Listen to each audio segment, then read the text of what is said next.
Hello दोस्तों, मैं सुरेंद्र मौर्य आपका स्वागत करता हूं सुरेंद्र मैथ फॉर पढ़ने जीरो के यूट्यूब चैनल में।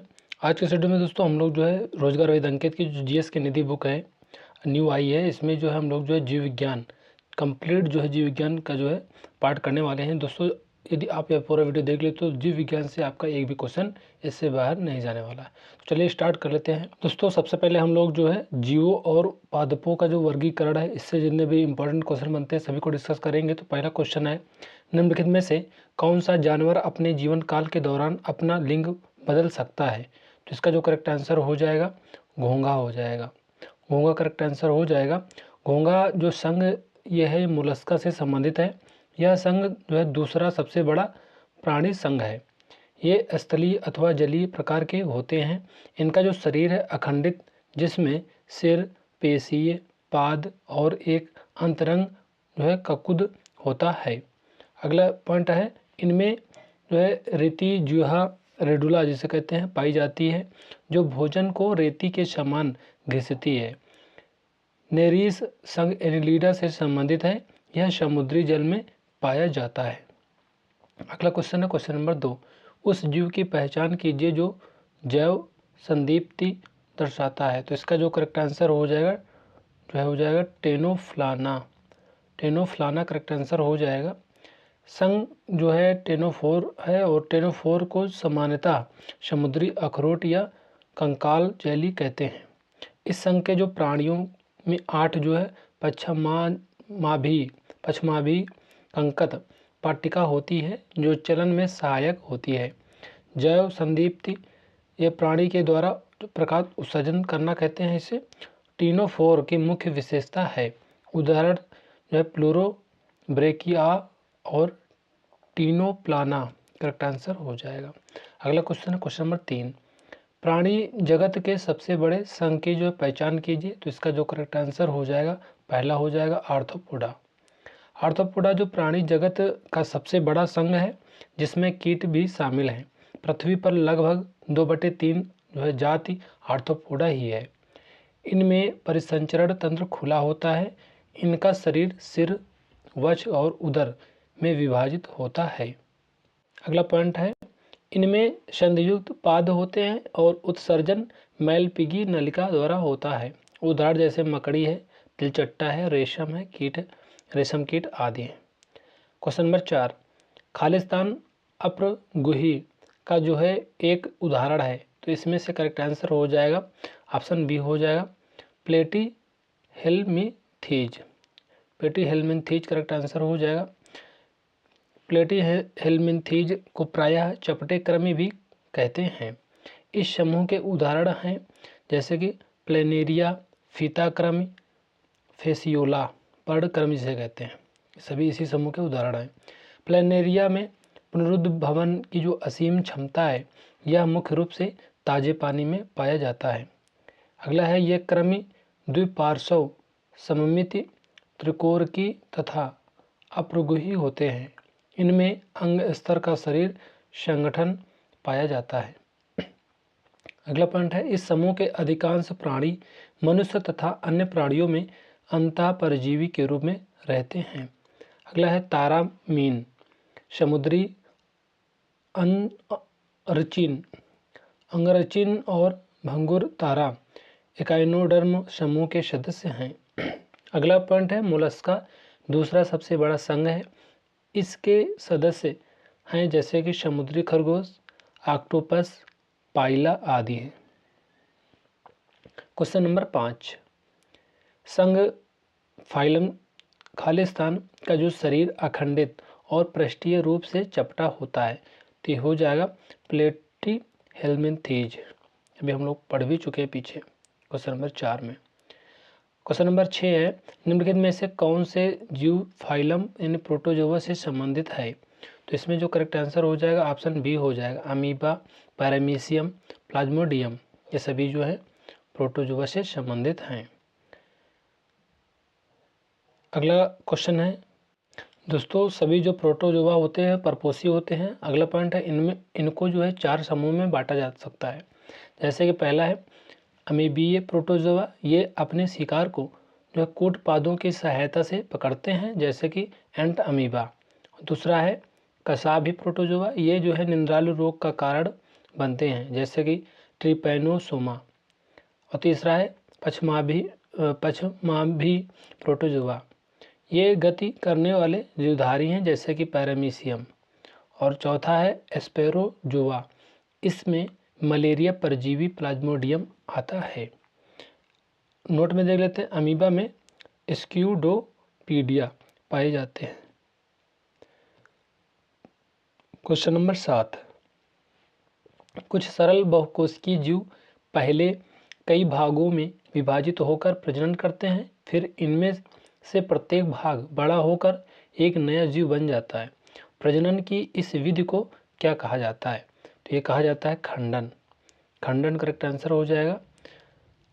एक तरफ दोस्तों जीव दिए गए हैं और एक तरफ जो है जनन विधि दी गई है। तो जो प्लेनेरिया होता है ये पुनरुद्भवन द्वारा जनन विधि इसका है, और अमीबा द्विविखंडन, प्लाज्मोडियम ये बहुविखंडन के द्वारा जनन विधि है इसका, और हाइड्रा मुकुलन के द्वारा, और ब्रायोफिलम ये जो हो जाएगा कायिक प्रवर्धन द्वारा मुकुलन द्वारा करते हैं जनन विधि इनकी है।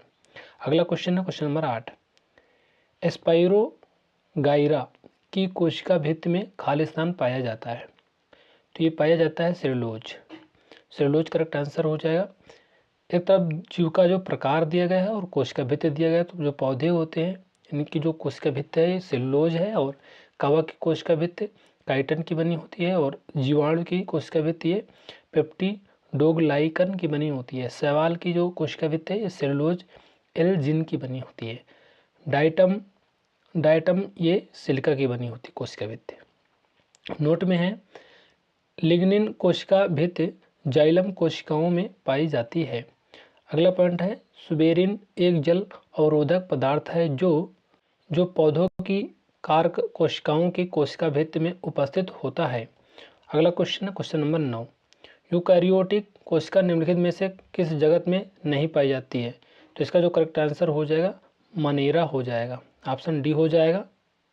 जो दोस्तों मनेरा जगत है इसमें जो पहला पॉइंट है, इस जगत में सभी प्रोकैरियोटिक जीव अर्थात जीवाणु साइनोबैक्टीरिया आते हैं, और जीवाणुओं को उनके आकार के अनुसार 4 समूहों जो है छड़ाकार, बैसिलस, गोलाकार, कोकस, कामा आकार जो है विब्रियम, और सर्पिलाकार स्पाइरिलम में बांटा गया है। अगला क्वेश्चन है क्वेश्चन नंबर 10, जंतुओं के निम्नलिखित में से किस समूह में कुछ आदिम रूपों के साथ एक खंडित रीढ़ की हड्डी का स्तंभ होता है, जिसमें रीढ़ की हड्डी का प्रतिनिधित्व एक नोटोकार्ड द्वारा किया जाता है? तो इसका जो करेक्ट आंसर हो जाएगा ऑप्शन ए हो जाएगा, वर्टिब्रेटा। वर्टिब्रेटा कार्डेटा संघ के अंतर्गत आने वाले जानवरों का एक उपसंघ है। वर्टिब्रेटा में मेरुदंड और अंतः कंकाल पाया जाता है। अगला पॉइंट है स्तनधारी पक्षी, सरीसृप, उभयचर और मछलियाँ ये सभी जानवर वर्टिब्रेटा के अंतर्गत आते हैं। क्वेश्चन नंबर 11 है, निम्नलिखित में से कौन सा कथन साइक्लोस्टोमेटा समूह का सबसे सटीक वर्णन करता है? तो पहला है ये गर्म रक्त वाले अंडाकार द्विपाद पंख वाले पैरों वाली और दांत रहित कशेरुक होते हैं। दूसरा है उनकी त्वचा सल्क प्लेटों से ढकी होती है और उनके हृदयों में केवल 2 कक्ष होते हैं। तीसरा है वे जो है वायु जो है यूस्मी एक्टोथर्म जंतु होते हैं जिनकी त्वचा में जो है स्लेम्स ग्रंथियाँ होती हैं, और एक दिन जो है एक 3 कक्षीय हृदय होता है। चौथा है वे एक लंबे ईल जैसे शरीर, गोलाकार मुंह, पतली त्वचा वाले होते हैं और उनमें सल्क नहीं पाए जाते। तो यही ऑप्शन करेक्ट हो जाएगा। अगला जो क्वेश्चन है साइक्लोस्टोमेटा समूह, ये जबड़े रहित कशेरुकी हैं। इनकी प्रमुख विशेषता लंबे ईल की आकृति का शरीर, गोलाकार मुख और सल्क रहित चिकनी त्वचा का होना है। अगला है ये बाह्य परजीवी होते हैं, उदाहरण जैसे लैम्प्रे और हैग मछली। क्वेश्चन नंबर 12, वे जीव जिनमें निश्चित केंद्रक या अंगक नहीं होते हैं उन्हें जगत में वर्गीकृत किया जाता है। तो ये किया जाता है मनेरा। सभी प्रोकैरियोटिक जीव जो है मोनेरा जगत के अंतर्गत आते हैं। इनमें केंद्रक और झिल्लीबद्ध कोशिकांग का अभाव होता है। अगला पॉइंट है प्लांटी स्वपोषी होते हैं। इनमें प्रकाश संश्लेषण के लिए क्लोरोफिल पाया जाता है। इनकी कोशिका भित्ति सेलुलोज की बनी होती है। प्रोटिस्टा के अंतर्गत एक कोशिकीय यूकैरियोटिक जीव आते हैं। अधिकांश फंजाई मृतजीवी और परजीवी होते हैं। इनकी कोशिका भित्ति काइटिन की बनी होती है। राइबोसोम कोशिकांग प्रोकैरियोटिक और यूकैरियोटिक दोनों प्रकार की कोशिकाओं में पाया जाता है। अगला क्वेश्चन है क्वेश्चन नंबर 13। अगला क्वेश्चन है क्वेश्चन नंबर 13। कॉलम ए में दिए गए बिंदुओं का कॉलम बी में बिंदुओं से मिलान करना है। तो यहाँ पे कॉलम ए दिया गया है और एक तरफ कॉलम बी दिया गया है, तो यहाँ पे मिलान करना है। तो ये पहला जो है, तो इसमें दोस्तों जो पहला है वलयांकित क्रमी, इसका जो मिलान होगा ये हो जाएगा बी, समुद्री तारा मछली में इसका मिलान होगा। और संधिपाद इसका जो हो जाएगा दूसरे हो जाएगा फीता क्रमी। एकाइनोडर्मेटा ये हो जाएगा तीसरे हो जाएगा सी। और प्रथुक्रमी ये हो जाएगा डी, केचुआ। तो इसका जो करेक्ट आंसर हो जाएगा BACD, BACD, ये ऑप्शन सी में BACD। तो ये ऑप्शन करेक्ट हो जाएगा। यहाँ पे सब बताया गया है यहाँ पे। और अगला क्वेश्चन देख लेते हैं क्वेश्चन नंबर 14। निम्नलिखित में से कौन सा जो है मृतजीवी है? तो इसका जो करेक्ट आंसर हो जाएगा स्पाइरोगाइरा करेक्ट आंसर हो जाएगा। वे जीव जो मृत एवं सड़े गले पदार्थों से अपना भोजन प्राप्त करते हैं मृतजीवी कहलाते हैं। ये बाह्य पाचन करते हैं। ये जीव पर्यावरण में अपघटक के रूप में कार्य करते हैं। अगला पॉइंट है राइजोपस, मशरूम, यीस्ट आदि जो मृतजीवी के उदाहरण हैं। अमरवेल एक परजीवी पौधा है और अपना भोजन होस्ट पौधे से प्राप्त करता है। स्पाइरोगाइरा एक सरल बहुकोशिकीय हरा शैवाल है। 15 नंबर क्वेश्चन है निम्नलिखित में से कौन सा पोरीफेरा जो है किस श्रेणी से संबंधित नहीं है? तो इसका जो करेक्ट आंसर हो जाएगा पहला हो जाएगा हाइड्रा। हाइड्रा संघ सिलेंट्रेटा नाइडेरिया से संबंधित है और हाइड्रा में अलैंगिक जनन मुकुलन द्वारा होता है। साइकॉन, माइका, यूप्लेक्टेला और स्पोंजिला संघ पोरीफेरा से संबंधित है।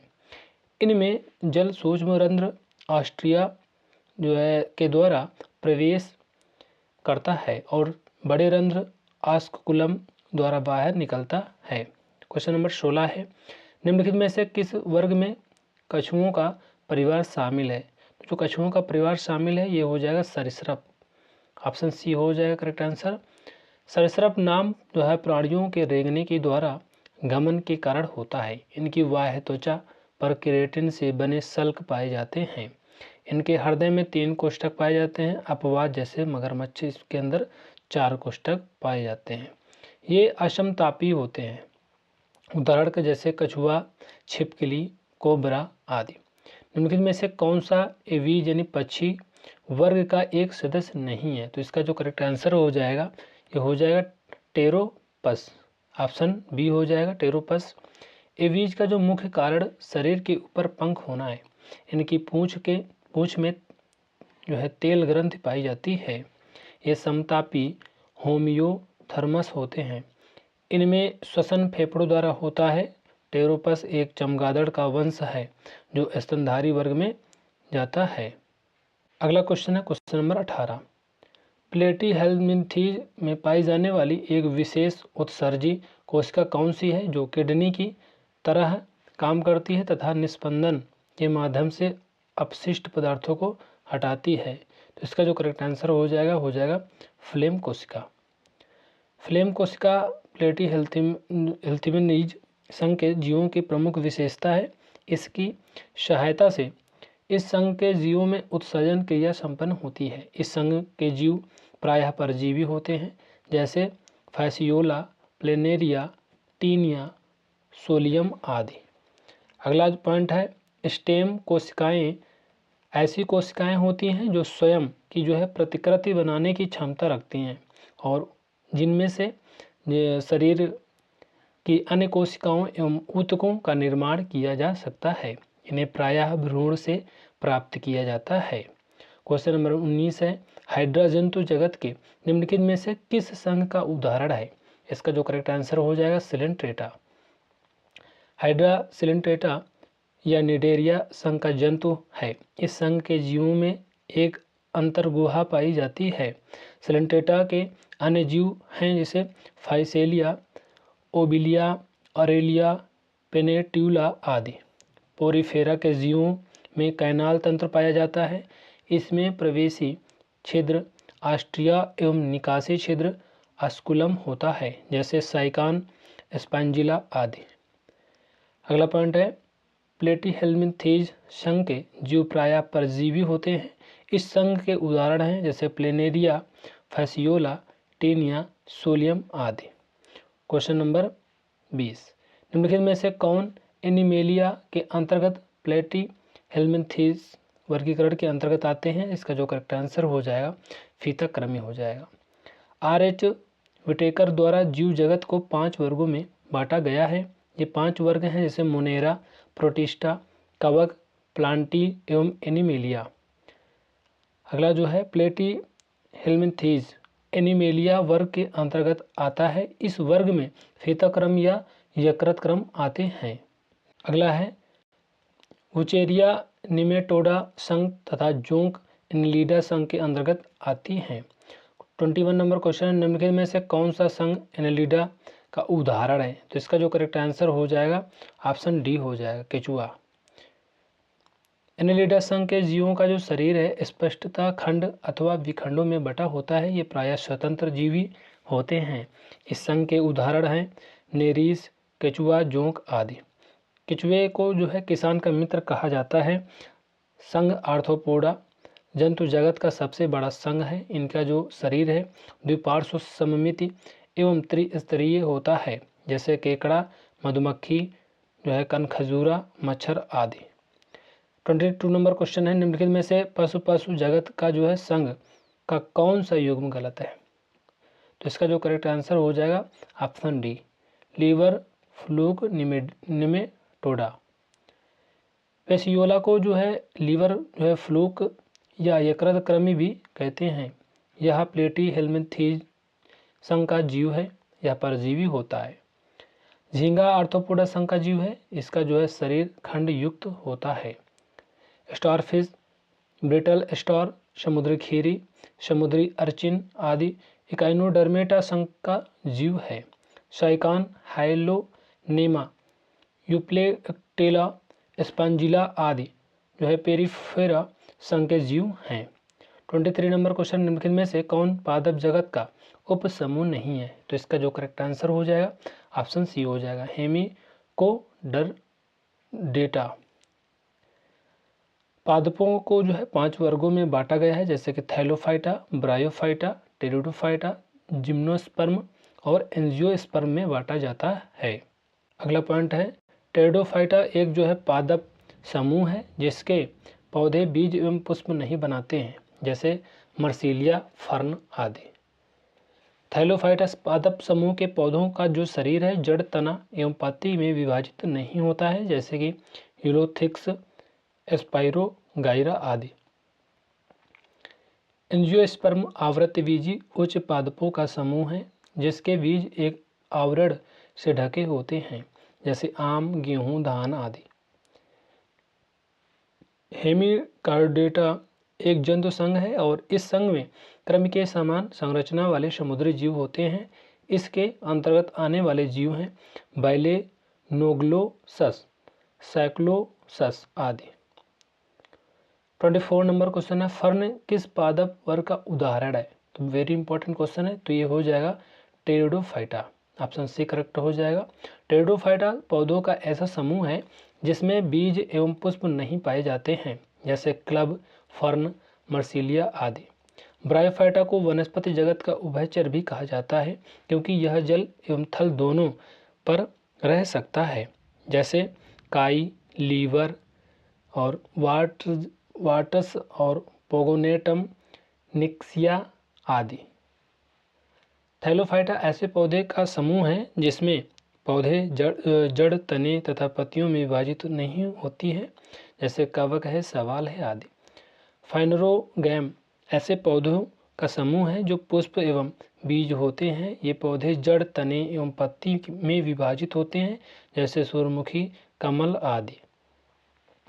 25 नंबर क्वेश्चन है, बाइलेनोग्लोसस प्राणी जगत के किस संघ से संबंधित है? तो इसका जो करेक्ट आंसर हो जाएगा हेमिकार्डेटा हो जाएगा। बाइलेनोग्लोसस उथले समुद्र में पाया जाने वाला जीव है। इसमें खुले प्रकार का परिसंचरण तंत्र पाया जाता है। इकाइनोडर्मेटा के जीव वाह्युक्त जलीय जीव होते हैं, जैसे कि ब्रिटल स्टार, तारा मछली आदि।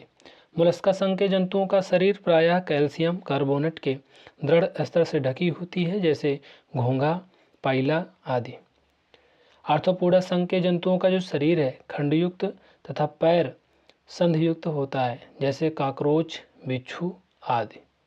अगला क्वेश्चन है 26, निम्नलिखित में से कौन सा थैलोफाइटा का एक उदाहरण नहीं है? तो इसका जो करेक्ट आंसर हो जाएगा मार्केंसिया हो जाएगा। थैलोफाइटा पादपों का एक समूह ऐसा समूह है जिसमें शैवाल, कवक एवं लाइकेन आते हैं। चूँकि स्पाइरोगाइरा जो है कारा, एक्लाइडोफोरा एक शैवाल है, किंतु मार्केंसिया ब्रायोफाइटा समूह के तहत आता है, इसलिए यह थैलोफाइटा नहीं है। मार्केंसिया को लिवरवर्ट भी कहते हैं। यह स्थलीय एवं नमी वाले स्थानों पर पाया जाता है। 27 नंबर है, पादप जगत में फर्न एवं फर्न सहयोगी किस समूह से संबंधित हैं? तो इसका जो करेक्ट आंसर हो जाएगा टेरिडोफाइटा से। फर्न एवं फर्न सहयोगी टेरिडोफाइटा समूह से संबंधित हैं। टेरिडोफाइटा समूह के पौधे पुष्प एवं बीज नहीं बनाते हैं, ये बीजाणुओं की सहायता से प्रजनन करते हैं, जैसे मर्सिलिया, पर्टिस आदि। ब्रायोफाइटा को पादप जगत का उभयचर कहा जाता है, क्योंकि ये जल एवं थल दोनों पर पाए जाते हैं, जैसे काई, लिवरवर्ट्स आदि। जिम्नोस्पर्म के पौधे पुष्प एवं बीज बनाते हैं। इनके बीज नग्न होते हैं, जैसे साइकस, पाइनस आदि। नोट में देख लेते हैं, फर्न को जैव उर्वरक के रूप में भी प्रयोग करते हैं। 28 नंबर क्वेश्चन है, शैवाल के वर्गीकरण से के संबंध में जो है फियोफाइसी के सदस्यों को आमतौर पर नाम से जाना जाता है। तो ये जाना जाता है भूरे शैवाल के नाम से जाना जाता है। व्याख्या में देख लेते हैं, फियोफाइसी शैवालों का एक वर्ग है जिसमें भूरे शैवाल आते हैं। लाल शैवाल रेडोफाइसी वर्ग के तहत, हरे शैवाल क्लोरोफाइसी के अंतर्गत आते हैं। कुछ शैवाल कार्बोहाइड्रेट्स एवं प्रोटीन के अच्छे स्रोत होते हैं। अगला क्वेश्चन इंपॉर्टेंट फैक्ट है, आमतौर पर तालाब या जलाशय में डूबकर मरने पर पुलिस डायटम शैवाल की जांच कानूनी साक्ष्य जो है के लिए करती है। शैवाल प्रकाश संश्लेषण द्वारा अपना भोजन बनाते हैं। 29 नंबर क्वेश्चन है, निम्नलिखित में से किसे पादप जगत के उभयचर के रूप में जाना जाता है? तो इसका जो करेक्ट आंसर हो जाएगा ब्रायोफाइटस हो जाएगा। ब्रायोफाइट्स को पादप जगत का उभयचर इसलिए कहते हैं क्योंकि ये पौधे स्थल पर रह सकते हैं, किंतु प्रजनन हेतु पानी में जाते हैं। जिम्नोस्पर्म पादपों का एक समूह है। इनके बीज नग्न होते हैं, जैसे साइकस, पाइनस आदि। टेरिडोफाइट्स पुष्प एवं बीज नहीं बनाते हैं, ये बीजाणुओं से प्रजनन करते हैं, जैसे मर्सिलिया, टेरिस आदि। टेरिडोफाइटा जैसे पहला पादप समूह है जिसमें संवहन तंत्र पाया जाता है, जिससे खाद्य पदार्थ एवं खनिजों का परिवहन होता है। अब हम लोग जो है कोशिका से जितने भी इंपॉर्टेंट क्वेश्चन बनते हैं सभी को डिस्कस कर लेते हैं। वेरी इंपॉर्टेंट टॉपिक है।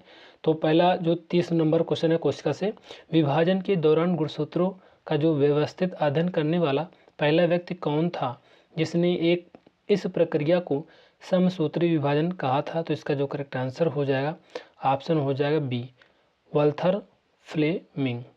वॉल्थर फ्लेमिंग करेक्ट आंसर हो जाएगा। दोस्तों एक तरफ वैज्ञानिक दिए गए हैं, एक तरफ खोज दिया गया है। तो जो वैज्ञानिक थे फ्रेडरिक मिशेर, ये खोज किया था, डीएनए की खोज किया था।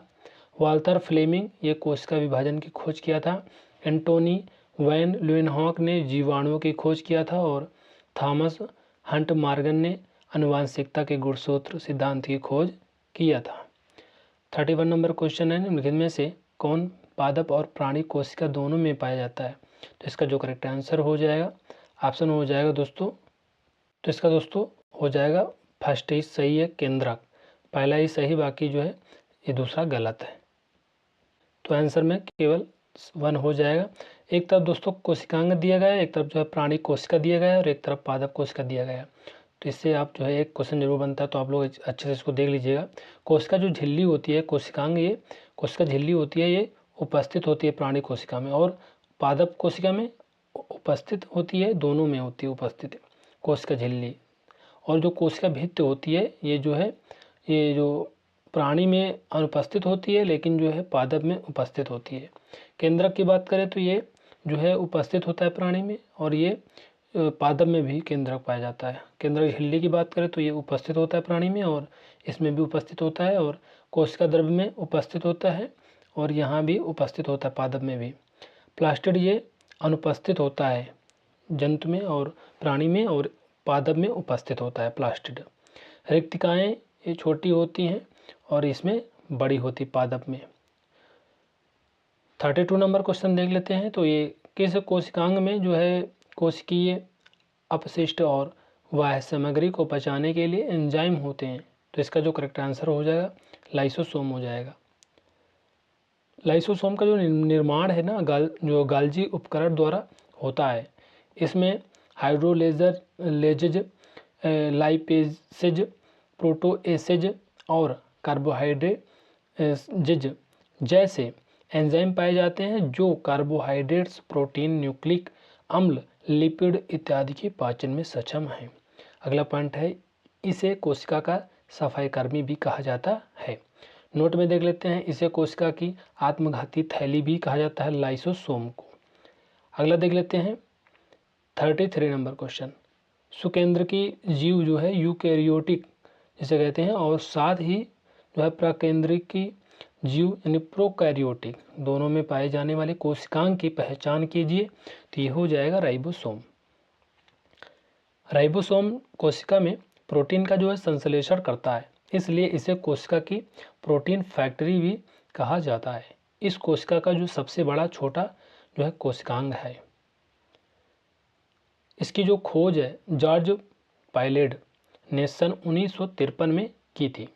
प्रोकैरियोटिक राइबोसोम जो है 70S50 जो है S+30S और eukaryotic ribosome 80S 60S plus जो है 80S प्रकार का होता है। ये राइबोन्यूक्लिक अम्ल यानी आरएनए और प्रोटीन से बनी संरचनाएं हैं जिन पर कोई झिल्ली नहीं पाई जाती है। 34 नंबर क्वेश्चन है, निम्नलिखित में से किस वैज्ञानिक ने पहली बार तालाब के जो पानी में मुक्त जीवित कोशिकाओं की खोज की थी? तो इसका जो करेक्ट आंसर हो जाएगा एंटोन वैन ल्यूमेनहॉक ने। एक तरफ दोस्तों कोशिका अंग दिया गया, कोशिकीय अंग, और एक तरफ खोजकर्ता दिया गया, एक तरफ वर्ष दिया गया है। तो वेरी इंपॉर्टेंट टॉपिक है, तो इसमें देख लेते हैं। जो कोशिका की जो खोज करता है ये रॉबर्ट हुक हैं और सन कब किए थे? तो 1665 में। वेरी इंपॉर्टेंट है। जीवित कोशिका की खोज ल्यूमेनहॉक ने किया था और 1674 में। दोस्तों ये मृत कोशिका की खोज किए थे और जीवित की ल्यूमेनहॉक ने किया था। केंद्रक की जो खोज है ये किया था रॉबर्ट ब्राउन ने किया था और 1831 में। माइटोकॉन्ड्रिया की जो खोज करते हैं अल्बर्ट वान कोली कर रहे हैं, 1857 में खोज किया था। और गाल्जी बॉडी कैमिलो गाल्जी खोज करता है और 1898 में इसकी खोज किया था। राइबोसोम की जो खोज है पायलेडी ने किया था और 1953 में किया था। 35 नंबर क्वेश्चन है, राइबोसोम किससे बने होते हैं? तो वेरी इंपॉर्टेंट क्वेश्चन है। तो राइबोसोम जो बने होते हैं ना, ये होते हैं प्रोटीन और आरएनए से बने होते हैं। राइबोसोम प्रोटीन और आरएनए यानी राइबो न्यूक्लिक एसिड से मिलकर बना होता है, ये फुल फॉर्म दिया गया है। यह प्रोकैरियोटिक और यूकैरियोटिक कोशिका दोनों में पाए जाने वाला कोशिकांग है। 36 नंबर है, निम्नलिखित में से कौन सा विकल्प जंतु कोशिकाओं में नहीं पाया जाता है? तो इसका जो करेक्ट आंसर हो जाएगा ये हो जाएगा दोस्तों ऑप्शन सी प्लास्टिड। ये जंतु कोशिकाओं में नहीं पाया जाता है। अगला देख लेते हैं 37, गोल्जी उपकरण का जो है प्राथमिक कार्य क्या है? तो इसका जो करेक्ट आंसर हो जाएगा कोशिकीय उत्पादों की छटाई और पैकेजिंग करेक्ट आंसर हो जाएगा। गाल्जी उपकरण या जो है गाल्जी काय की जो खोज सन 1898 में जो है कैमिलो गाल्जी ने की थी। वेरी इंपॉर्टेंट क्वेश्चन है ये। गाल्जी काय जो है ग्लाइको प्रोटीन एवं ग्लाइकोलिपिड के निर्माण का प्रमुख स्थल है। यह लाइसोसोम का निर्माण करता है। गाल्जी काय प्रोटीन का संशोधन, पैकेजिंग और जो है वितरण करता है। यह अंतः प्रद्रव्य जालिका से जुड़ा रहता है।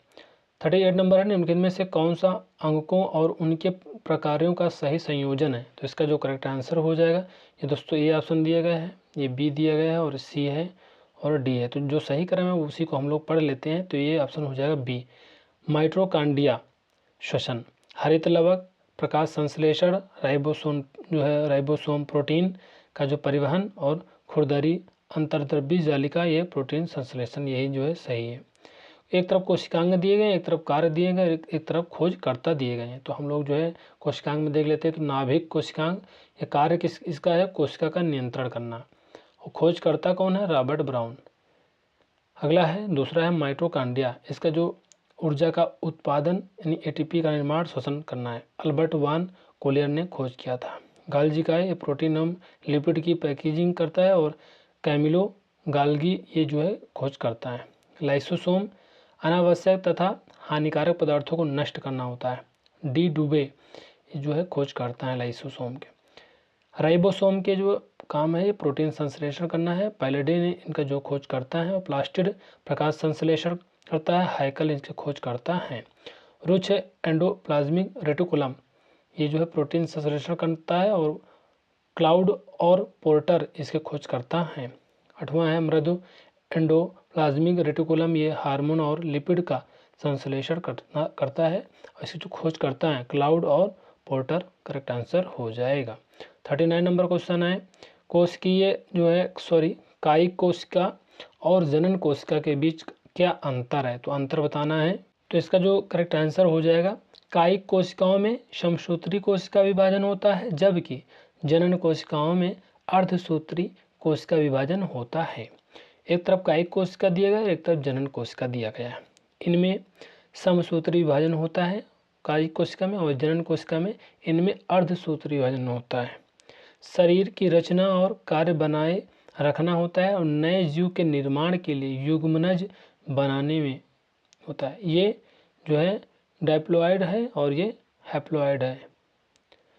40 नंबर क्वेश्चन है, कोशिका की ऊर्जा मुद्रा यानी जो है एटीपी के उत्पादन के लिए कौन सा कोशिकांग जिम्मेदार होता है? तो ये हो जाएगा माइटोकॉन्ड्रिया, ऑप्शन बी करेक्ट हो जाएगा। कोशिका की खोज रॉबर्ट हुक ने सन 1665 में कार्क नामक पदार्थ से की थी। जीवित कोशिका की खोज सन जो है 1674 में एंटोनी लुइनहॉक ने तालाब में की थी।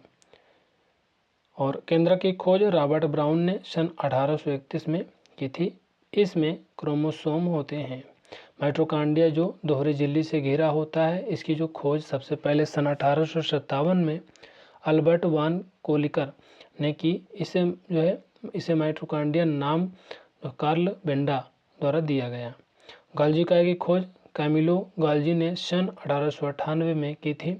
इनका संपर्क अंतः प्रद्रव्य जालिका से होता है। ईआर द्वारा निर्मित पदार्थों को गाल्जी काय में पैक करके कोशिका के बाहर तथा अंदर भिन्न दिशाओं में भेजा जाता है।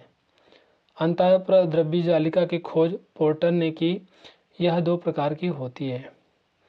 ये हो जाएगा आरईआर यानी रफ एंडोप्लाज्मिक रेटिकुलम, और एसईआर यानी सॉफ्ट जो है एंडोप्लाज्मिक रेटिकुलम। अगला क्वेश्चन है 41, जीवाणुओं की कोशिका भित्ति किससे बनी होती है? तो इसका जो करेक्ट आंसर हो जाएगा पेप्टोग्लाइकन। पेप्टिडोग्लाइकन करेक्ट आंसर हो जाएगा।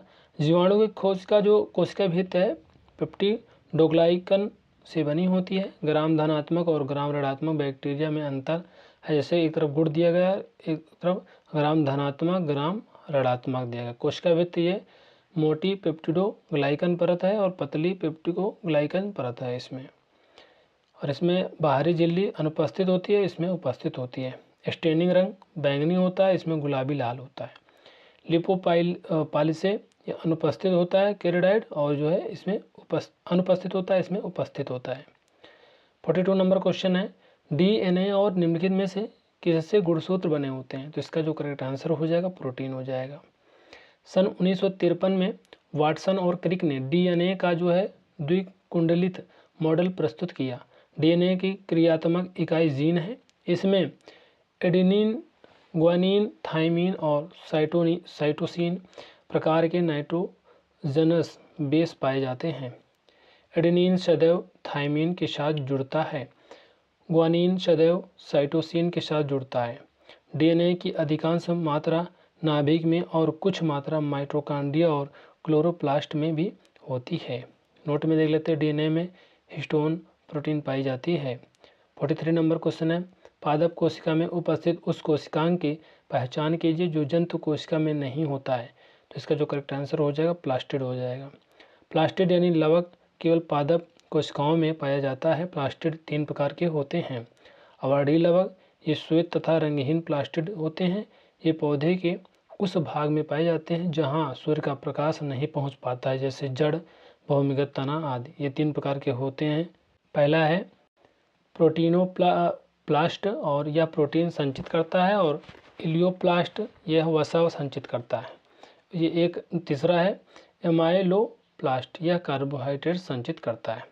दूसरा है वर्डी लवक, ये रंगीन लवक होते हैं जो लाल, नारंगी और पीले रंग के होते हैं। ये पौधे के रंगीन भागों में पाए जाते हैं, जैसे फल, भित्ति, बीज, पुष्प आदि में। तीसरा है हरित लवक, इसमें क्लोरोफिल वर्धक होता है, उसे क्लोरोप्लास्ट कहते हैं। पौधों में प्रकाश संश्लेषण के लिए क्लोरोप्लास्ट जो है अति आवश्यक है, इस कारण इसे पौधों की रसोई घर भी कहते हैं। क्लोरोफिल में पर्णहरित के अलावा जैंथाफिल और कैरोटीन नामक वर्धक भी पाए जाते हैं। नोट में देख लेते हैं, पर्णहरित में मैग्नीशियम यानी Mg धातु पाई जाती है। 44 नंबर क्वेश्चन है, खाली स्थान वसा और स्टेरॉयड हार्मोन के उत्पादन और उपापचय से संबंधित है। तो ये करेक्ट आंसर हो जाएगा ऑप्शन ए, चिकनी अंतः प्रद्रव्यीय जालिका। चिकनी अंतः जो है प्रद्रव्यीय जालिका राइबोसोम की अनुपस्थिति के कारण चिकनी नजर आती है। यह लिपिड और स्टेरॉयड पर जो है कर निर्माण करती है। अंतः प्रद्रव्यीय जालिका की खोज अल्बर्ट क्लाउड एवं कीथ पोर्टर ने की। 45 नंबर क्वेश्चन है, एटीपी के संबंध में निम्नलिखित में से कौन सा सही है? तो ये हो जाएगा, पहला ऑप्शन दिया गया है, ये दूसरा दिया गया है, और यहाँ पे करेक्ट जो हो जाएगा ऑप्शन सी हो जाएगा, पहला और दूसरा दोनों। तो पहला और दूसरों में दोनों में दिया क्या गया था, एटीपी अधिकांश सेलुलर प्रक्रियाओं के लिए ऊर्जा मुद्रा है, तो ये भी सही है। एटीपी का जो उपयोग है कोशिकाओं में मांसपेशियों के संकुचन के लिए किया जा सकता है, तो ये भी सही, यानी दोनों करेक्ट आंसर हो जाएगा ऑप्शन सी। एडेनोसिन ट्राइफॉस्फेट यानी एटीपी को कोशिका की ऊर्जा मुद्रा भी कहा जाता है। इसका निर्माण माइटोकॉन्ड्रिया में होता है। एटीपी के कार्य हैं मांसपेशियों का संकुचन, सक्रिय परिवहन, प्रोटीन संश्लेषण करना। एटीपी का जो निर्माण है ये दोस्तों पहला है ग्लाइकोलिसिस, ये कोशिका के साइटोप्लाज्म में होता है, और दूसरा है केप्स चक्र माइटोकॉन्ड्रिया में, और तीसरा है oxidative phosphorylation electron transport chain के माध्यम से होता है। 46 है, निम्नलिखित में से कौन सा युग्म गलत सुमेलित है? तो ये दिए गए युग्म दिए गए हैं, इसका जो गलत सुमेलित है नाभिक लिपिड चयापचय, यही गलत हो जाएगा। एक करेक्ट आंसर भी हो जाएगा हमारे लोगों का। कोशिकांग एक तरफ दिया गया, एक तरफ कार्य दिया गया, एक तरफ उपनाम दिया गया है। तो राइबोसोम जो है ये कार्य इसका है प्रोटीन संश्लेषण करना, और उपनाम इसका है प्रोटीन फैक्ट्री। लाइसोसोम का जो कार्य है अपशिष्ट पदार्थों का विघटन करना, और इसका जो उपनाम है आत्मघाती थैली और कोशिका का जो है सफाई कर्मी भी कहते हैं इसे, लाइसोसोम को। माइटोकॉन्ड्रिया का जो ऊर्जा का निर्माण एटीपी का संश्लेषण करना होता है, और इसका जो उपनाम है कोशिका का पावर हाउस या बिजली घर कहते हैं। नाभिक आनुवांशिक सामग्री यानी डीएनए को संग्रहित करता है, और इसका जो उपनाम है नियंत्रण केंद्र कहलाता है। 47 नंबर क्वेश्चन है, निम्नलिखित में से कौन सा प्रोकैरियोटिक कोशिकाओं का उदाहरण है? तो इसका जो करेक्ट आंसर हो जाएगा बैक्टीरिया हो जाएगा। प्रोकैरियोटिक कोशिका में न्यूक्लियस का अभाव रहता है। इनका आकार 1 से 10 माइक्रोमीटर होता है। इनका विभाजन बाइनरी फिशन के द्वारा होता है। बैक्टीरिया, नीलहरित शैवाल इसके उदाहरण हैं। 48 नंबर क्वेश्चन है, प्लाज्मा झिल्ली के अंदर खालिस्तान एक तरल पदार्थ है। तो इसका जो करेक्ट आंसर हो जाएगा कोशिका द्रव्य हो जाएगा। प्लाज्मा झिल्ली एवं केंद्रक के बीच स्थित द्रव्य को कोशिका द्रव्य कहते हैं।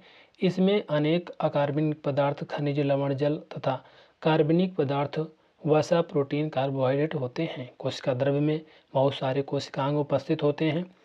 दूसरा है माइटोकॉन्ड्रिया को कोशिका का विद्युत घर या शक्ति ग्रह भी कहते हैं। अगला पॉइंट है, माइटोकॉन्ड्रिया की जो प्रथम बार खोज कोलिकर द्वारा वर्ष 1857 में की गई, लेकिन इसका नामकरण जो है कार्ल बेंडा ने 1858 में किया। कालांतर में वर्ष 1886 में अल्टमैन ने इसकी संपूर्ण थ्योरी विकसित की। कोशिका में कोशिका द्रव्य के बीच केंद्रक पाया जाता है। इस केंद्रक में केंद्रिका, क्रोमैटिन, जालिका, केंद्रक द्रव्य और केंद्रक झिल्ली होते हैं। केंद्रक में उपस्थित धागेनुमा संरचना को गुणसूत्र कहते हैं। 49 नंबर क्वेश्चन है, सर्वप्रथम जो है कार्क कोशिकाओं की खोज खालिस्तान ने 1665 में की थी। तो इसका जो करेक्ट आंसर हो जाएगा बी हो जाएगा, रॉबर्ट हुक। सर्वप्रथम कार्क कोशिकाओं, मृत कोशिका की जो खोज रॉबर्ट हुक ने 1665 में की, जिसे कोसा सेनिसेल कहा। इसे ही बाद में कोशिका कहा जाने लगा। एडवर्ड जेनर ने चेचक के टीके की खोज 1796 ईस्वी में की थी। एंटोनी वान ल्यूनहॉक को जीवाणु की खोजकर्ता माना जाता है। थियोफेस्टस को वनस्पति विज्ञान का पिता कहा जाता है। क्वेश्चन नंबर 50 है, कोशिका भित्ति का जो प्रमुख कार्य क्या है? तो इसका जो करेक्ट आंसर हो जाएगा ये हो जाएगा ऑप्शन ए। ऑप्शन ए हो जाएगा, यह कोशिका को आकार एवं दृढ़ता प्रदान करती है। ये करेक्ट आंसर हो जाएगा। कोशिका भित्ति केवल पादप कोशिकाओं में पाई जाती है। यह कोशिका झिल्ली के चारों ओर फैली एक दृढ़ परत है जो कोशिका को आकार एवं दृढ़ता प्रदान करती है। तारकाय सेंट्रोसोम कोशिका विभाजन में मदद करता है। पादप कोशिका भित्ति सेलुलोज की बनी होती है। यह निर्जीव होती है। तो दोस्तों इस वीडियो में हम लोग जो है 50 वीडियो डिस्कस करेंगे। इसके बाद जो नेक्स्ट वीडियो आएगा उसमें जो है हम लोग 51 से स्टार्ट करेंगे। तो दोस्तों ये वीडियो आपको कैसे लगी कमेंट करके जरूर बताना, और वीडियो को जो है लाइक कर देना, चैनल को सब्सक्राइब जरूर कर देना, बेल आइकन को प्रेस कर देना, जिससे कि सभी जो वीडियो के नोटिफिकेशन है आप तक पहुँचते रहें। तो मिलते हैं नेक्स्ट वीडियो में, तब तक के लिए जय हिंद, जय भारत।